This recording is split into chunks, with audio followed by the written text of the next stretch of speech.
ముందు ఒకసారి మాట్లాడాను మీతోటి. Okay sir. ఇప్పుడు హిందూ జనశక్తి లలిత్ కుమార్ గారి ఛానల్‌లో గూడా మన సనాతన ధర్మం గురించి ఒక 1 అవర్ ఇంటర్వ్యూ ఇవ్వడం జరిగిందండి లాస్ట్ ఇయర్. మన హిస్టారికల్ ఆర్కియలాజికల్ ఎవిడెన్సెస్ గురించి మీరు 5th సెంచరీకి ముందు లేవన్నారు గదా! మనకి హిందూయిజానికి టెంపుల్స్ కానివ్వండి.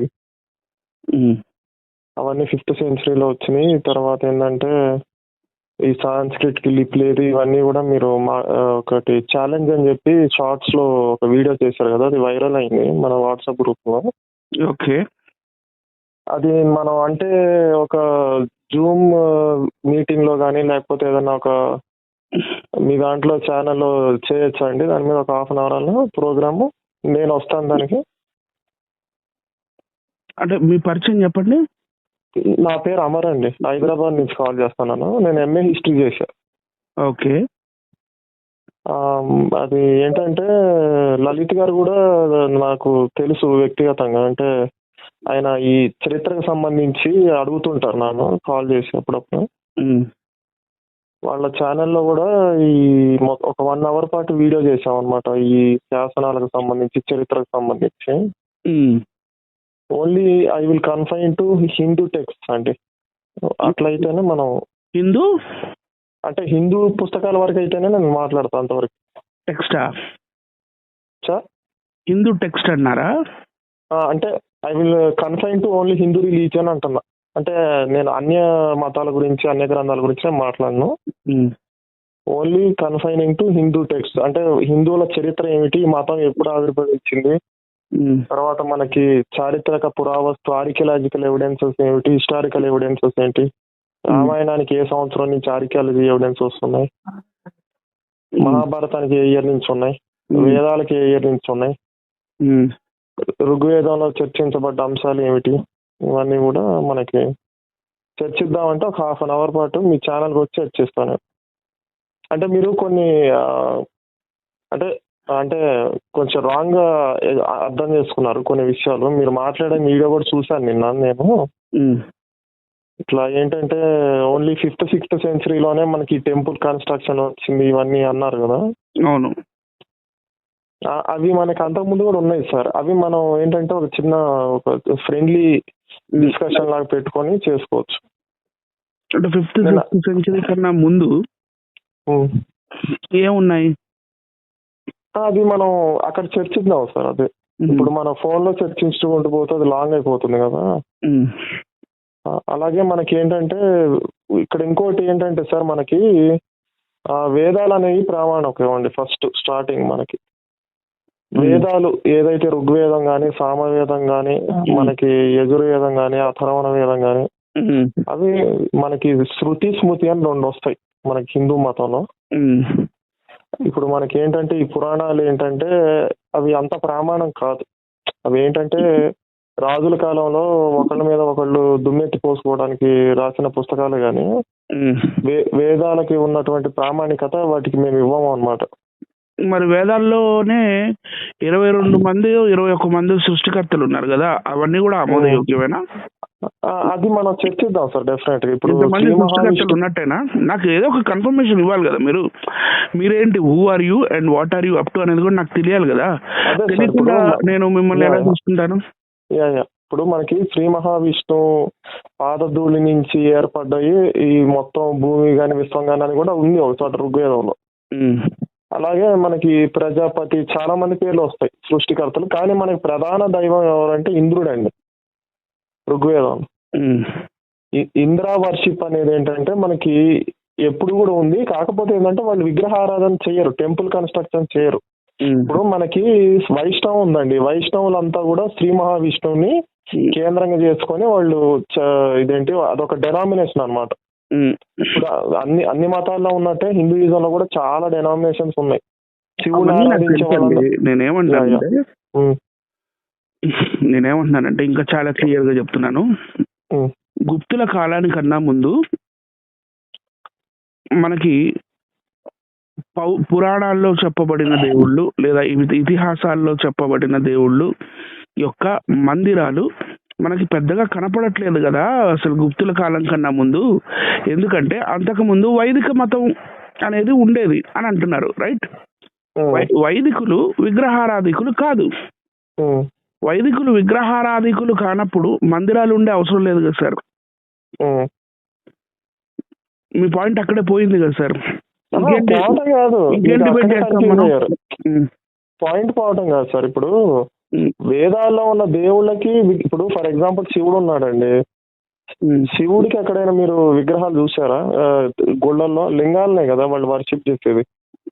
శివుడికి విగ్రహారాధన చేయరు, విష్ణువుకి చేయరు, బ్రహ్మకి, బ్రహ్మాలయాలు ఎక్కడైనా చూపించండి, బ్రహ్మకి చేయరు, ఇంద్రుడికి చేయరు, అగ్నికి చేయరు, ఎవరికి చేయరు. వేదాల్లో ఉన్న దేవుళ్ళకి ఎవరికి చేయరు. కానీ ఆయన అవతారాలుగా భావించబడుతున్నటువంటి పురాణ పురుషులు ఉన్నారు చూడండి, రాముడు కానివ్వండి, కృష్ణుడు కానివ్వండి, లేకపోతే వెంకటేశ్వర స్వామి కానివ్వండి, వీళ్ళని పూజిస్తారు విగ్రహాలు చేసుకుని.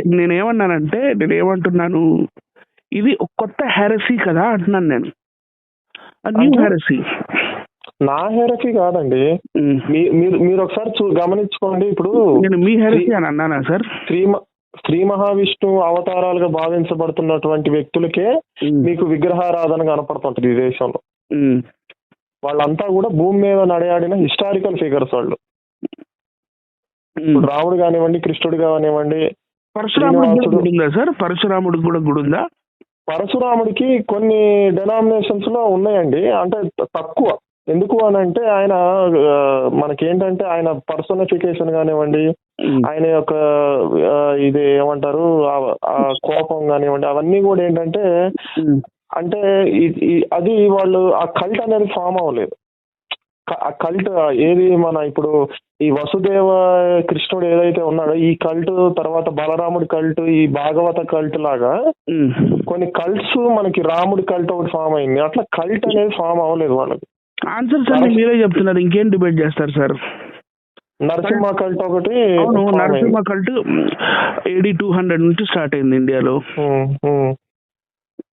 AD 200 కన్నా ముందు నరసింహ కల్ట్ అనేది లేదు ఇండియాలో.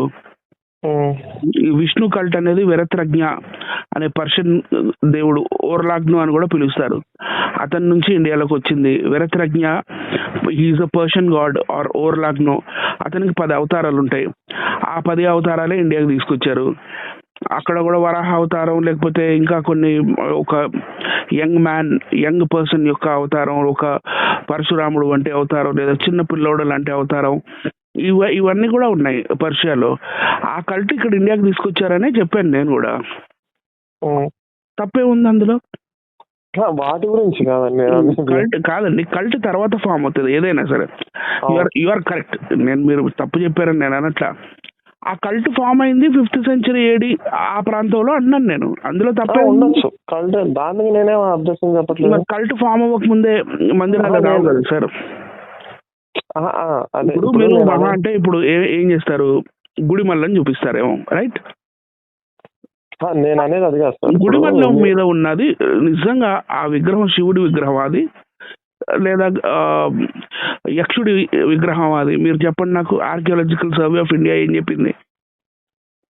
గుడిమల్లలో ఉన్నది సరే, అది జనరల్ గా వాళ్ళు భావిస్తుంది ఏంటంటే శాతవాహనుల కాలంలో నిర్మించి ఉండొచ్చు అనేది అంటున్నారు.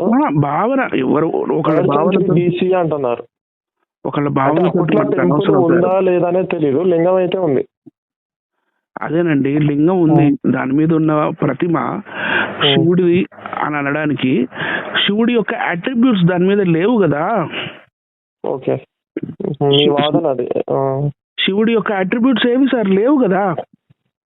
మీరు అనేది ఏంటంటే ఆ లింగం మీద శివుడి అట్రిబ్యూట్స్ లేవు కదా అంటున్నారు. త్రిశూలం, డంబరకం, నాగపాము ఈ లేవు కదా అంటున్నారు. వాసుకి ఇవన్నీ. చంద్రమౌళిగా లేడు కదా అక్కడ. సో ఎందుకంటే మరి వర్షిప్ అనేది కల్ట్ తర్వాతే ఫామ్ అవుతుంది. కల్ట్ ఎలా వస్తుంది? అట్రిబ్యూట్స్ పెట్టిన తర్వాతే, అట్రిబ్యూట్ చేసిన తర్వాతే వస్తుంది. మరి అది యక్షుడు అని ఎవరైతే బౌద్ధ మతంలో ఉన్నారో అది యక్షుడు విగ్రహం కదా. అలాగే అలాంటి ఆకృతుల మీదే యక్షిణి బొమ్మలు కూడా ఉన్నాయి బౌద్ధిజంలో. లేదులేండి, బుద్ధిస్టులు లింగ వర్షిప్ చేయరు వాళ్ళు. ఎవరు చెప్పారు సార్? నేనైతే వినలేదు. మరి స్తూపాలు ఏ ఆకారంలో ఉంటాయి సార్? స్తూపాలు అనేది సపరేట్ టాపిక్ కదా సార్. బౌద్ధ స్తూపాలు అజంతా ఎల్లోరా గుహలకు వెళ్ళి చూసొచ్చారా మీరు? చూసొచ్చారా? వెళ్ళలేదు. రీసెర్చ్ చేయండి సార్. మీరు ముందు వెళ్ళి ఆయా ప్రదేశాల్లో కూడా వెళ్ళి పర్సనల్ గా number 1 museums, number 2 archaeological places, వీటిలలో కూడా రీసెర్చ్ చేసి then you come to a conclusion, then we will debate sir. Correct sir, కానీ అది టూవే కదా. With due respect. కొన్ని వాళ్ళు కూడా తీసుకున్నారు హిందూయిజం నుంచి. ఇప్పుడు బుద్ధుడి నుంచి మీరు ఏమంటున్నారు, ఆ లింగం అది తీసుకున్నట్టుగా చెప్తున్నారు కదా. ఎట్ ద సేమ్ టైం వేదాల్లో ఉన్నాయి కదా, ఆయన తీసుకెళ్లి త్రిపీఠకాలు అని చెప్పి మార్చి కొంచెం అటు ఇటు చెప్పింది. అది అందరికి తెలిసిందే కదా. అది బ్రహ్మ ప్రస్తావన ఉంటుంది, ఇంద్రుడి ప్రస్తావన ఉంటుంది త్రిపీఠకాల్లో. ఇప్పుడు ఒకే దగ్గర కోఎగ్జిస్టెన్స్ అవుతున్నప్పుడు కొన్ని మతాలు వందల వేల సంవత్సరాలుగా అటు అవటం అనేది సహజ ఫెనామినల్. అదేదో మనం పెట్టేది ఏముంది? అమర్ గారు, మీరు కొన్ని టర్మినాలజీస్ అర్థం చేసుకోవట్లేదు. టర్మినాలజీ, వైదిక మతం వేరు, హిందూ మతం వేరు. అది మీరు నిరూపించగలరా అంటున్నారు. మనం దాని మీద చర్చ చేద్దాం అంటున్నా అరగంట. నేనేమంటున్నానంటే నిరూపిస్తా, వైదిక మతం హిందూ మతం ఒకటే, నేను నిరూపిస్తా. సరే, నేను చెప్తున్నాను, ఒక్క నిమిషం సార్. హిందూ మతం అంటే అందులో అసలు హిందూ అనే దానికి డెఫినేషన్ చెప్పండి సార్ ఫస్ట్. అసలు మీరు మీరు వేదాల్లో కానీ భగవద్గీతలో కానీ మీరు ఎక్కడ హిందూ అనే పదాన్ని చూపించండి నాకు. అది దొరక్కపోవడమే చాలా వింతైన విషయం సార్. ఎట్లా దొరుకుతుంది సార్? ఉంటే కదా అసలు దొరకడానికి అంటున్నా. కాబట్టి హిందూ అనేది జియోగ్రఫికల్ లొకేషన్ అండి. అదేంటంటే అది నాకు పెట్టిన పేరు. అది నేను ఏదైతే వీడియోలో చెప్పానో అయ్యే విషయాలు మీరు నాకు తిరిగి చెప్పక్కర్లేదు. మీరు చెప్పటం అని కాదు నేను అనేది, ఉన్న ఫ్యాక్ట్ చెప్తున్నా. హిందూ అనే పదం లేదు. మీకు కృష్ణదేవరాయల కాలంలో కూడా దీన్ని వైదిక ధర్మం అనే ఆయన వేయించిన శాసనాలు అన్నింటిలో కూడా ఉన్నాయి. మీరు తిరుపతిలో ఇచ్చిన దానాలు కావండి, లేకపోతే అసలు ఏ రాజు చరిత్ర అయినా తీయండి, వాళ్ళు రాసిన శాసనాల్లో ఇది వైదిక ధర్మానికి సంబంధించిన శాసనం రాశారు తప్ప మేము హిందువులు, మాది హిందూ ధర్మం. ఓన్లీ మనకి ఛత్రపతి శివాజీ టైంలో మాత్రమే హిందూ స్వరాజ్యం అనే పదం మనకి తొలిసారిగా వినిపించడం జరిగింది. అది కూడా హిందూ స్వరాజ్యం అంటే ఏంటి, వైదిక స్వరాజ్యం అని కాదు.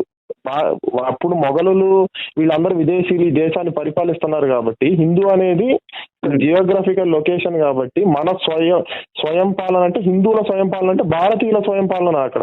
అంతేగాని వైదిక ధర్మ స్వయం పాలన కాదు అక్కడ. వైదిక ధర్మం అనేది ఇప్పుడు ఏదైతే మనం హిందూ మతం అని పిలుస్తున్నామో దానికి ఉన్న అసలు పేరు. దాన్ని ఏదో వేదిక రిలీజన్ గా విడగొట్టేసి ఇది వేరు అది వేరు, ఇది తప్పకుండా మీరు వింటే చెప్తాను. వినంటే చెప్పండి. The way I am responding you right from lifting your call, you must have understood. నేను చాలా పొలైట్ గా మాట్లాడుతున్నాను. డెఫినెట్లీ సార్, మనం ఏంటంటే ఫ్రెండ్లీ వేలైనా చర్చించుకోవాలి. నేనేమంటున్నానంటే సార్, ఇప్పుడు ఏదైతే మీరు సనాతన ధర్మం అనో హిందూ మతం అనో ఏదో అంటున్నారు, అందులో నంబర్ 1 ఏంటంటే కొన్ని మీరు అన్నారు కదా శృతులు స్మృతులు అని. స్మృతులు ఉండాలి. లైక్ మనుస్మృతి, పరాశర స్మృతి, విష్ణు స్మృతి, యజ్ఞవాల్కాయ స్మృతి, ఇలాంటి స్మృతులు ఉండాలి నంబర్ 1. తర్వాత సూత్రాలు ఉండాలి, ధర్మ సూత్రాలు. అటు తర్వాత గృహ్య సూత్రాలు ఉండాలి, అశ్వలాయన గృహ్య సూత్రాలు, కాత్యాయన గృహ్య సూత్రాలు, ఇలాంటివి. అటు తర్వాత వేదాలు అండ్ వేదాలకు సంబంధించిన ఉపనిషత్తులు ఉండాలి కదండి. అటు తర్వాత బ్రాహ్మణాలు ఉండాలి, రైట్. అటు తర్వాత మరి 2 ఇతిహాసాలు ఉండాలి, అష్టాదశ పురాణాలు ఉండాలి, అష్టాదశ ఉప పురాణాలు ఉండాలి. ఇది complete set of Hindu literature. నేను లిటరేచర్ గురించి మాత్రమే మాట్లాడుతున్నా. ఆచారాలు దగ్గరకు వస్తే ఈ చైల్డ్ మ్యారేజెస్ దగ్గర నుండి వితంతు పునర్వివాహం లేదు మీ బుక్స్ లో ఎక్కడ కూడా. చైల్డ్ మ్యారేజెస్ దగ్గర నుండి దేవదాసి వ్యవస్థ, జోగిని వ్యవస్థ దగ్గర నుండి, ఇంకా ఆడవాళ్ళు చదువుకోకూడదు అనే దగ్గర నుండి ఎవ్రీథింగ్, ఇవన్నీ set of rules set inside the books. ఏం లిటరేచర్, సనాతన ధర్మ లిటరేచర్ అనుకోండి, హిందూ లిటరేచర్ అనుకోండి, వాట్ ఎవర్. ఇవన్నీ ఇప్పుడు లేవు కదా, బ్యాన్ అయిపోయినాయి కదా. సో ఇప్పుడున్న ఈ హిందూయిజం ఇది ఏంటి అంటే it is not a complete set. So వైదిక ధర్మానికి మనుస్మృతి అవసరం లేదు, విష్ణు స్మృతి అవసరం లేదు, యజ్ఞవాల్కాయ స్మృతి అవసరం లేదు, ఇతిహాసాలు అవసరం లేదు, అష్టాదశ పురాణాలు, అష్టాదశ ఉప పురాణాలు ఇవన్నీ వైదిక ధర్మానికి అవసరం లేదు. వాళ్ళకి 4 వేదాలు ఉంటే చాలు. హిందూ మతానికి కూడా అవసరం లేదు. అదేంటండి హిందూ మతానికి అవసరం లేకపోతే పండగలు వేదాల ప్రమాణమా పురాణాలు మీరు చెప్పిన పుస్తకాల ప్రమాణం? పండగలు ఎట్లా చేసుకుంటారు, పబ్బాలు ఎట్లా చేసుకుంటారు, నవరాత్రులు ఎలా చేసుకుంటారు సార్? మీరు ఏ గుడికైనా వెళ్ళండి, పురాణాలు చెప్తున్నాను వినండి సార్. సార్ పురాణాలు లేకపోతే అమర పురాణం అని ఒకటి రాస్తే చెల్లుద్దండి అది? ఇప్పుడు నేను రాస్తాను సార్. సో నేనేమంటున్నానంటే మీకు పద్మ పురాణంలో విజయనగర రాజుల పేర్లు వస్తాయి అంటే మీరు ఆలోచించండి ఎప్పుడు రాశారనేది. సార్ ఇతిహాసం రైట్, ఇతిహాసం అని ఏదైతే అంటే మనకి రామాయణం మహాభారతం అదేనండి. శృతి కాదు అయ్యి. వినండి సార్, ఓకే రామాయణంలో రాముడి యొక్క జననం గురించి ఉందిగా. ఏముంది? రాముడు నవమి ఇది చైత్ర మాసం నవమి శుక్లపక్షాన పుట్టాడు అని ఉంది కదా. అది ఉండబట్టే కదా సార్ మీరు రాముడి బర్త్డే చేసుకున్నారు రామనవమి పేరుతోటి. వైదిక ధర్మంలో ఉన్న వాళ్ళు రాముడి బర్త్డే చేసుకోలేదు కదా ఆ కాలంలో. ఇప్పుడు కృష్ణుడు ఉన్నాడు, అష్టమి రోజు పుట్టాడు. మీరు ఇక్కడే కన్ఫ్యూజ్ అవుతున్నారు.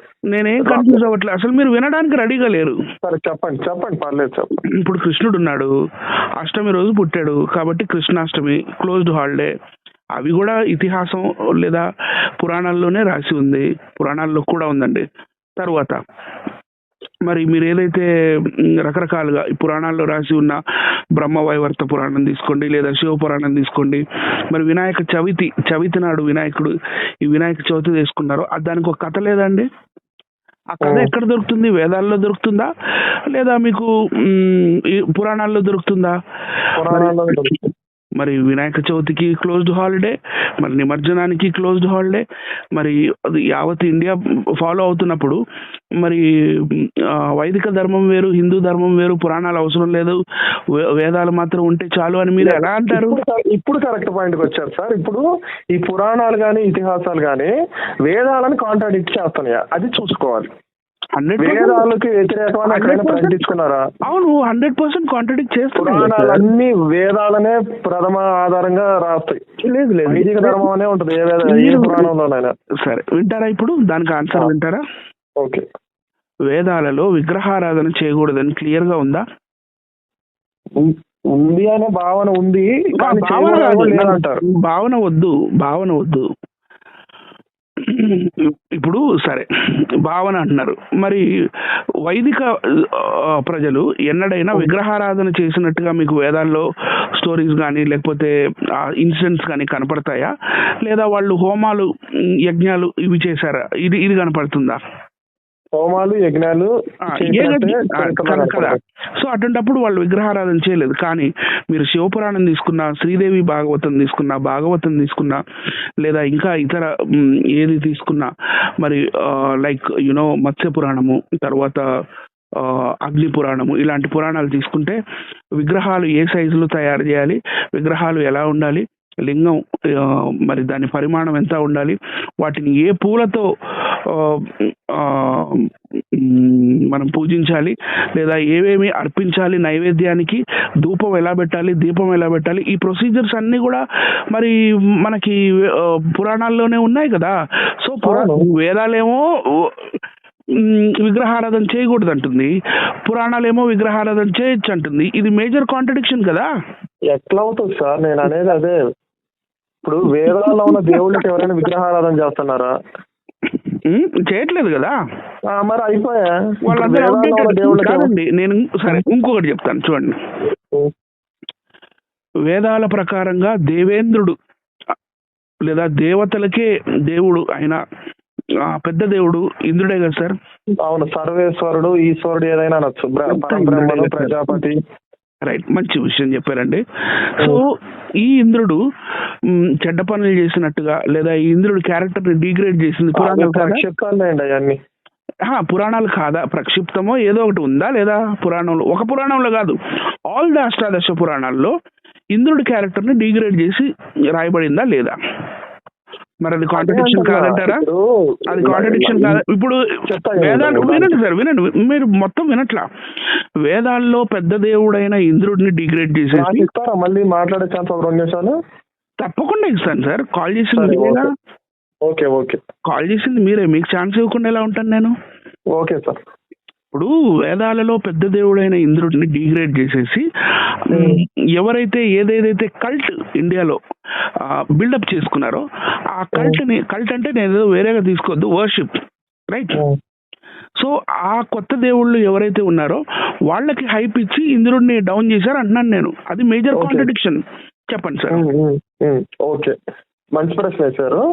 ఇప్పుడు మీరు అదే ఇంద్రుడే కాదండి, మీరు బ్రహ్మని కూడా డిగ్రేడ్ చేశారు. మీరు కనుక గమనిస్తే వైష్ణవులు శ్రీ మహావిష్ణువు నాభి నుంచి బ్రహ్మదేవుడే ఆవిర్భవించాడని ఉంటుంది. మళ్ళీ శైవానికి సంబంధించిన వాటిలో విష్ణువుని తక్కువ చేసి శివుని హైలైట్ చేయమంటుంది. దేవిది భాగవతం, దాని దేవి పురాణం, వీటిల్లో ఏంటంటే త్రిమూర్తులను సృష్టించింది ఆదిపరాశక్తి అని ఉంటుంది.